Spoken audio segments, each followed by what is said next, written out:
minor items not on the agenda. Where's that page? Right. Okay, any minor items not on the agenda? Coastal hazards, very good.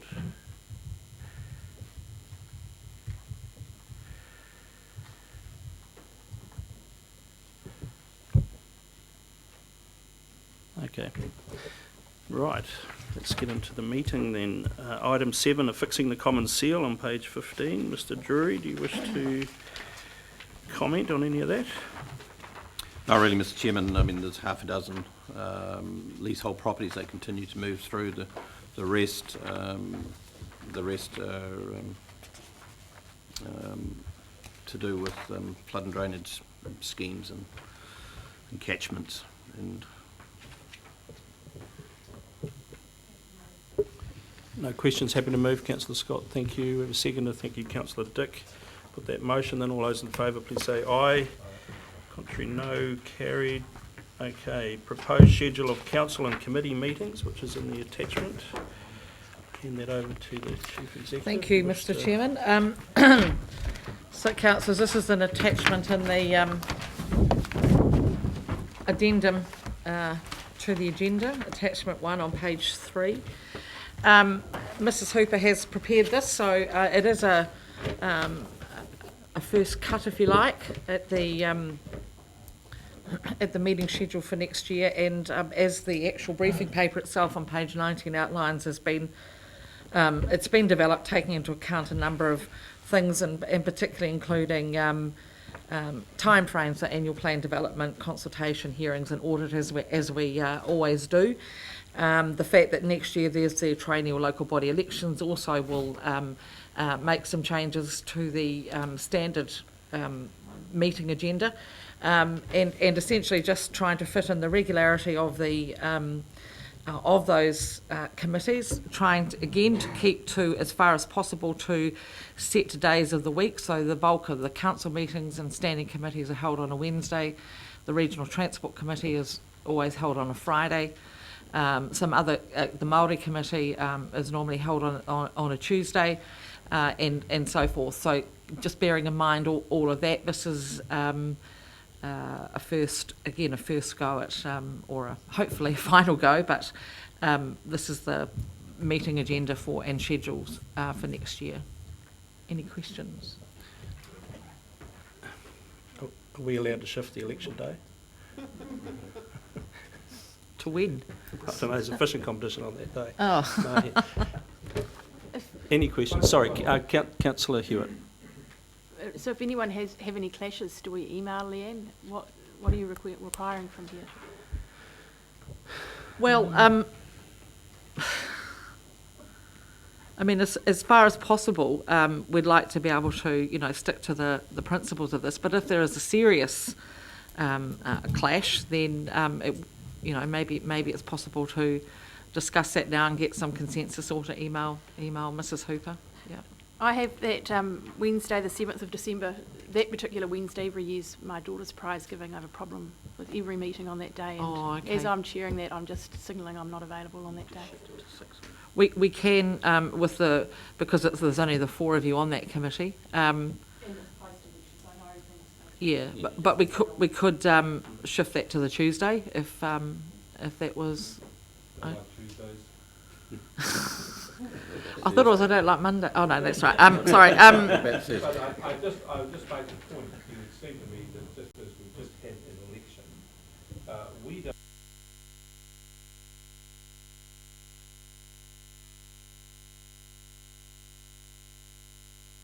There'll probably be some new members on it. I just wonder the wisdom of putting that so soon after that. And it's not mission critical for what we've done. I think we just put a line straight through that meeting and start the following year. That would be my... We've got to set out the full 12 months, so is that correct? I mean, yeah, it's always preferable for everyone to have dates blanked out in their diary, even if the actual meeting itself turns out to be of something different. But I think in terms of, you're right, Councillor, in terms of this particular item, it is a subcommittee, and Mr. Jury's just said, no, that's fine if we want to strike it out that day. Could I ask a question on February, Wednesday the 6th? It's got coast. What's that?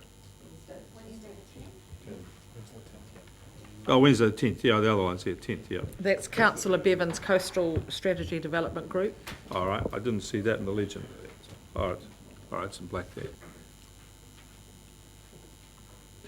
Just on another issue, when we see these, I notice that we've got council meetings, which presume is meetings with minutes, workshops and field trips, which don't have minutes. We distinguish between the two, but yet when we count for the purposes of attendance, we meld the two in together. Why is that? Otherwise, the heading would be simply council meetings.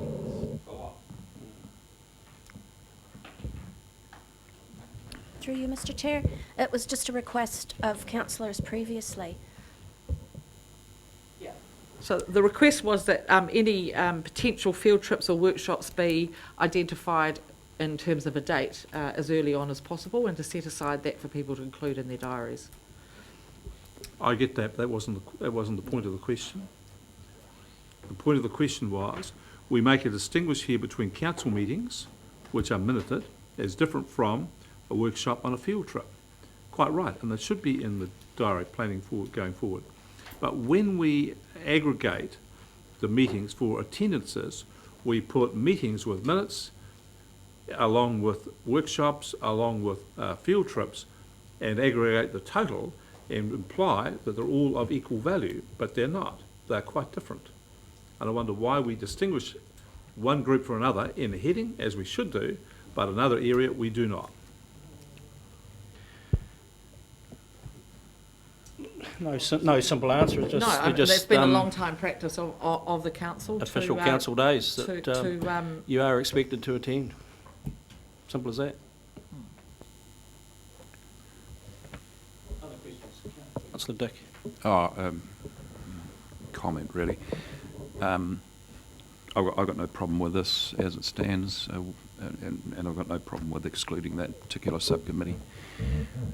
But in terms of the Transport Committee, there are approximately 15 technical, voting and advisory members. So can I just ask that if we confirm this today, that those people and the territorials be advised of the meeting schedule for transport? Thank you, Councillor. Yes, they will, and as will the members of the RPC as soon as possible, so that they've all got them in their diaries as well. Indeed. Thank you. Councillor Pipe.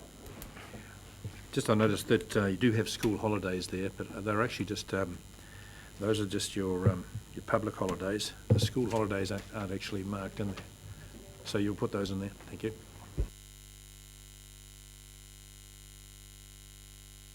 Very good. Okay, any other questions around this? Someone happy to move then, that we accept that? Thank you, Councillor Dick. We have a seconder, and Councillor Scott, thank you. Wish to discuss? Put the motion. All those in favour, please say aye. Contrary, no. Carried. Thank you. Right, where are we?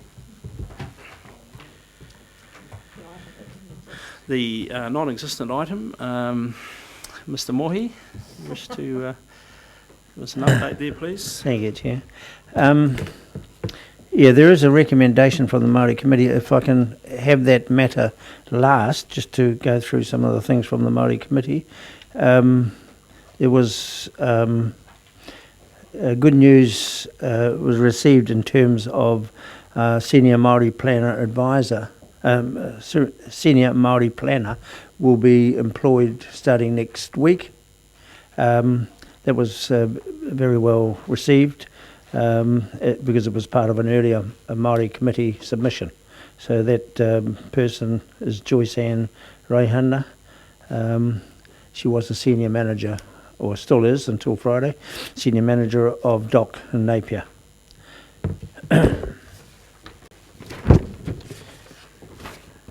Of great interest on the agenda last week was the talk about the parks, the Hawea Park, Waitangi Tutaikuri Park, and we had Mr. Smith Philip Smith, come along with Steve Cave to talk about the Waitangi Tutaikuri proposal. And it was a very good presentation from Philip Smith, and that's seen as particular site seen as something that would be a great tourism asset. And also there was considerable interest on a potential proposal to have Pakipaki general area made into a historical and a site, and that was just explained to the committee by Councillor Graham, who explained a meeting that him and I met with the Kaumā tour out at Pakipaki, which, for those of you who don't know, is a huge suburb just out of Hastings. Professor Marker and Mike Paku gave a rundown on the He Tōtaki Tini signing at Te Aoti College, which is attended by some of the councillors. And Professor Marker just has done some research on treaty claims, and he said, made a comment that his research showed that it's about 5 years from the time of they receiving the putia until they really get their governance and everything together. So it's not something that happens the next week, as sometimes some of our people in particular think. Now, just getting back to the resolution.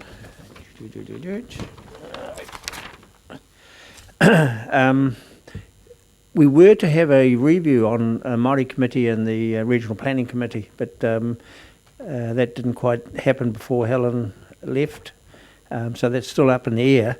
In the meantime, I'd been talking to the chairs of the Wairoa and Tamatea in regards to some of the so-called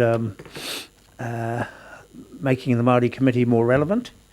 I've been on the committee for 14 years, and one of the things that always irks us from Central Hawke's Bay and Wairoa is that 95% of the business seems to be about Heretaunga and Ahuriri. So I rang the Wairoa chair, Ril Mehana, who is a former Māori committee member, and conferred with Roger Marker as chair of Tamatea, and asked that what's a better way of serving the areas.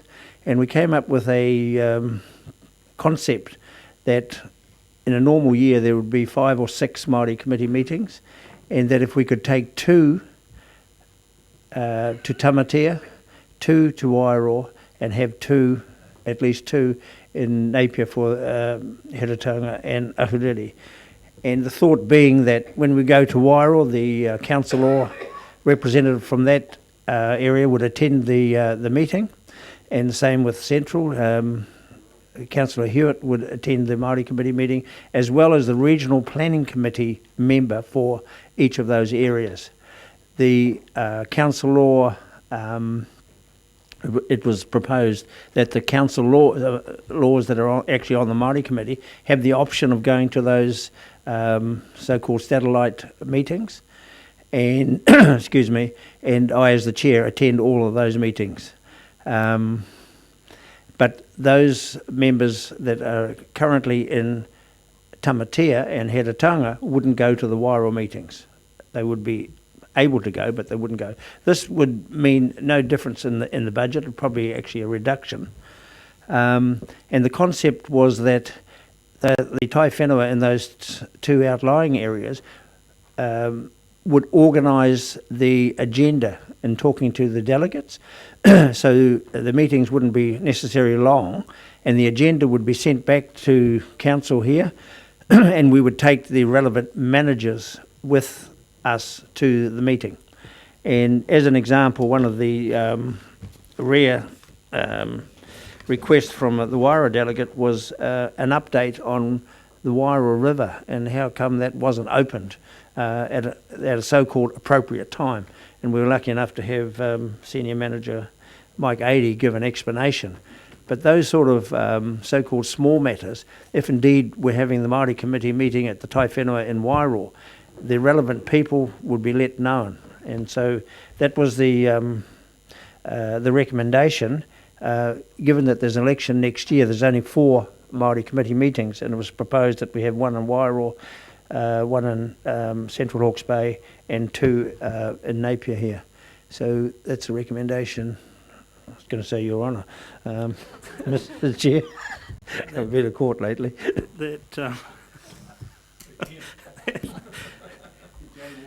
So that's recommendation 2 in the paper, correct? Yes. Okay. So I very nearly asked you to move, but I won't do that. I'll ask Councillor Graham. Thank you. Seconded. Thank you, Councillor Hewitt. You wish to speak, Councillor Graham? I do. I think it's an exceptionally good idea to have those meetings distributed. Actually, I would even go a bit further and have one in Ahuriri, and I'd have one somewhere in Hiratonga, but maybe I didn't raise it at the time. But it's a very good idea to go out, and I certainly, I heard Mr. Moore say would, I'm not sure what he means, but I will be attending all those meetings. I would just like to say I have discussed this with Dr. Marker, and I'm fully supportive. I really welcome the opportunity to be involved, and I think it's a great idea, so thank you. Endorse that as well. Okay, any other speakers? Put the motion, then all those in favour please say aye. Contrary, no. Carried, thank you. Okay, recommendations from the hearing committee. You wish to speak to that, Councillor Scott, or is it pretty self-explanatory, do you think? Or? I'm happy for you, Councillor, if you anything you wish to raise. This is just tidying up. We did actually have amended the terms of minutes. We've really tried to line it up better with the delegations policy. So we've removed that delegation instead. You'll notice that the definition of a quorum of a meeting means that what had previously been a delegation will just occur. So it just tidies up the wording around the delegations. So. No further questions. Happy to move then? You happy to move? Thank you. Thank you, Councillor Pipe. Discussion. Put the motion. All those in favour please say aye. Contrary, no. Carried, thank you. Okay. Item 11, Petroleum Exploration Proposed Block Offer. Thank you, Mr. Chairman. Ask Mr. Lambert to come forward. Here.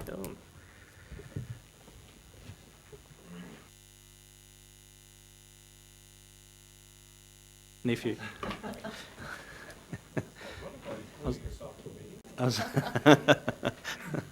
for those councillors who may not have met Shane Lambert, who's the senior planner, been with us about 8 weeks, and previously has worked for Hastings District Council and for a consultancy within Hawke's Bay. So Shane has prepared this this paper as well as the actual comments itself to go back to NZP&M, and has presented this to the Regional Planning Committee back in mid-September. Good morning, Mr. Chairman. Good morning, ladies and gentlemen. Thanks for that introduction, Liz.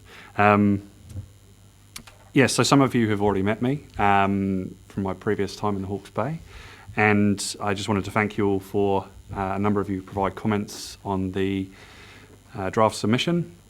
So you will have seen that in the email circulated. Generally, those were in support. There were some comments there from Mr. Waika,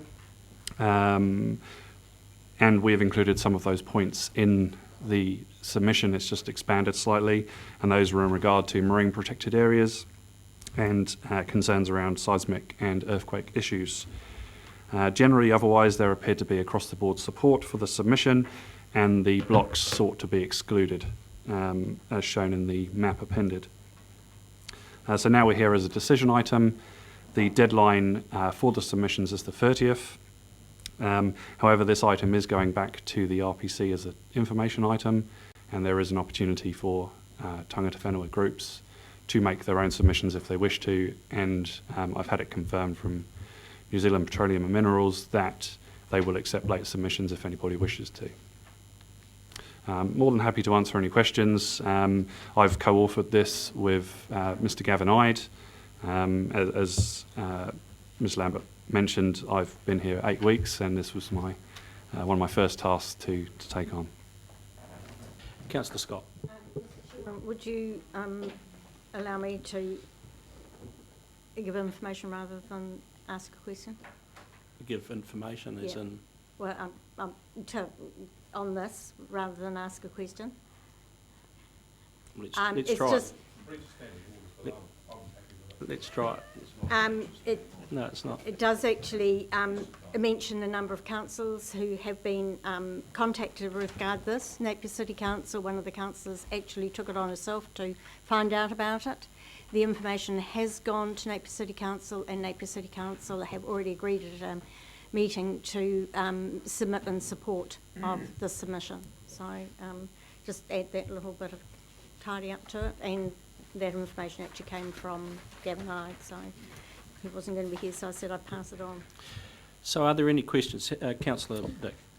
Yeah, Mr Chairman, I didn't make any comments on the submission, and in fact the point that I'm going to refer to, I've only just picked up at reading this here today. My concern is with, I want an explanation on page 35. The reasons for requesting include A, the blocks removal ensures no exploration within the visual and physical basin. Now, why would the possible viewing of a drilling platform be considered to be offensive? Would it be offensive? Would it be injurious to one's eyesight? What is the reason for that? So when we were putting this submission together, it was circulated around, and all these points were put in. From the RPC committee meeting, a number of reasons were looked at as to why we exclude specific blocks. They generally extended from Kaitikia. Yeah. Thank you. And so we sought to, that's the basis upon which the submission is made. This was put out there as a reason, and it was sought for comment. We didn't receive any particular comments on those reasons, so we left it in. Yeah, that's about all I can really... Well, Mr Chairman, quite honestly, I think that the reason is fatuous and would not be given serious consideration by government. And I think that word, the visual, should be taken right out of it. And in fact, if that's the visual thing is an influence on the exclusions, then I really think that the exclusions should be revisited. Oh, sorry. Through you, Mr Chairman. Look, I think that the that particular reason A is just one of 8 reasons which together sort of lead to the particular blocks that are marked with the cross that the Regional Planning Committee specifically wished to ensure were excluded. While it's possible, perhaps, I think that because we haven't had any comment back against this particular reason, that it probably should stay in. However, it is the first one that you read, and possibly we could reorder them so that it's not given quite the prominence that it currently has. One of the main reasons for identifying those particular blocks was to really ensure that there was nothing within the coastal marine area that we're responsible for, and also you'll see the significant conservation areas, particularly around the mouth of the Waikari River and around there, and the comment was made at the Regional Planning Committee that those areas, that any exploration and any potential risk of mishap from those activities needed to be well clear of those particular areas. Just a follow-up question though. I don't read that as the visual impairment of a rig. it's just describing the Bay Basin. That's the way I see it. And could you comment on that? Is that, it's not talking about an unsightly oil rig, it's talking about the bay, a description of the bay within the visual area of it, or the physical area. It doesn't talk about what you might be looking at in there. Yeah, I think two things. I guess, I think probably order-wise it probably sticks out because it's at the top of the list, but it is perhaps more so around the perception of it being within the Bay Basin, perhaps not so much, it wasn't so intended as the actual visual effect of a rig as such. Well, I mean, at best it's ambiguous, and at worst, it'll be laughed at. Yeah, Councillor Balfour. May we discuss this objection, or? Sure. You've got a view on this particular one? Well, yes. I mean, visual pollution is a recognized form of abuse, if you will, one recognized by the Environment Court in cases of wind farms and other situations. So it's not a irrelevant consideration to say that the people of Hawke's Bay would prefer not to look at oil exploration in their backyard. You can object to that as a principle, but it is one that's recognized by the Environment Court. Well, I would say its beauty is in the eye of a beholder, and I'd be quite happy to look at a drilling rig. Quite like them. Okay, hang on. Order. Call the meeting back to order. Councillor Scott. Mr. Chairman, if we are going to discuss the ordering of the A to G, could I suggest that we actually perhaps start with E, because that's a strong overarching statement from which many of the others arise. So.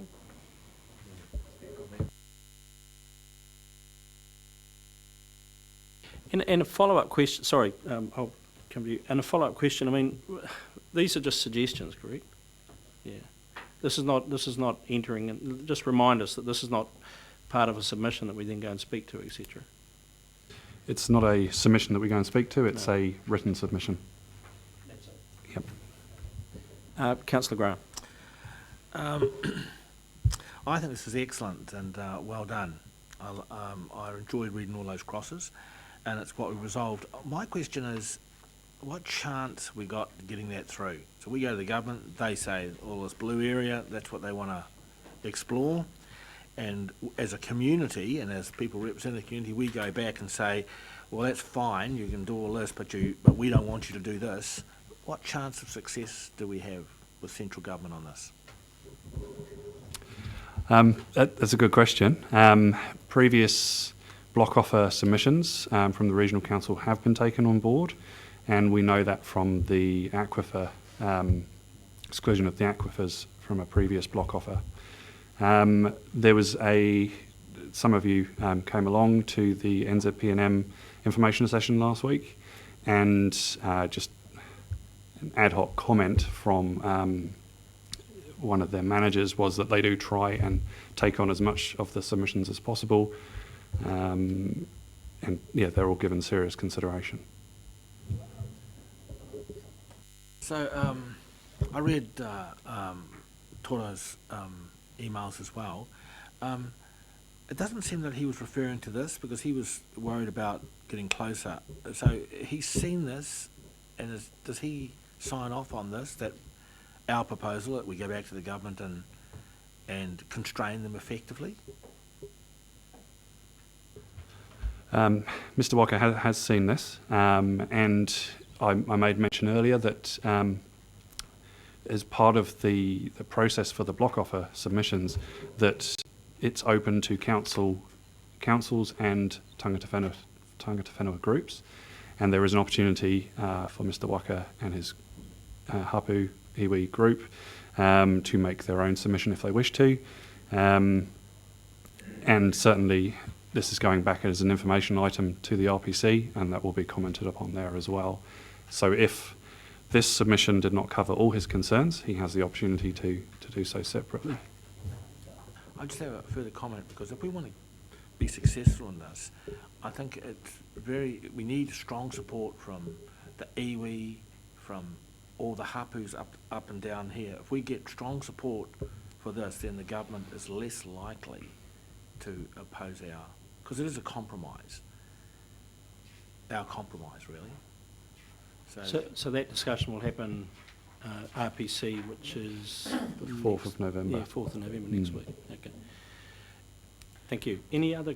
Did you have something to add to that? Well, perhaps I'll just clarify, really. I mean, there has been, I think, some confusion from a couple of members of the Regional Planning Committee about the adoption of this as the comments from the Regional Council. They were under the impression that the final version of this was going to go back to the Regional Planning Committee for consideration on the 4th of November. The minutes and the resolution actually from the Regional Planning Committee made it quite clear that they would be asked to provide or invited to provide feedback and comment on the draft submission, and then it would then be coming here to you for adoption because it needs to be submitted by the 30th of October. So as Shane's pointed out, we're going to close the loop, as it were, in terms of providing the Regional Planning Committee with the final whatever you adopt today and presenting it back to them. But I think it's also perhaps a bit of a learning for all of us in terms of do we make a submission as the Regional Council or as to incorporate the whole of the Regional Planning Committee, and how does that work? And we'd need to be cognizant of timing in future for that. But just for practical reasons, this is a submission of council. And the minute of the last RPC meeting supports that. Yeah. The minute of the last RPC meeting said that we'll lodge revised comments by the 30th of October. Oh, it's cut off. Following circulation amongst Regional Planning Committee members for feedback. So it was quite clear that that was a recommendation from the committee to council. Okay, any final questions, thoughts on this? Councillor Behrman? Thanks, Chair. It's really tangential to this, but we've been trying to get the Commissioner for the Environment to come here and talk to us about this stuff for, must be 12 months now. Have we made any progress? No, and the last time that I sent an email, which was back probably in about June, I never had a response, even of acknowledgement of the email. So I will try yet again to see if she could come to Hawke's Bay. Good reminder there. Councillor Belford. Happy to move. We have a seconder. Councillor Bevan, you wish to speak? I think this is a good...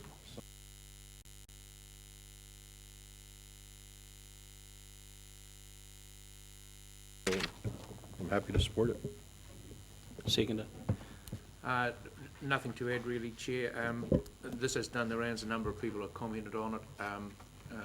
It has my support. Very good. Councillor Graham.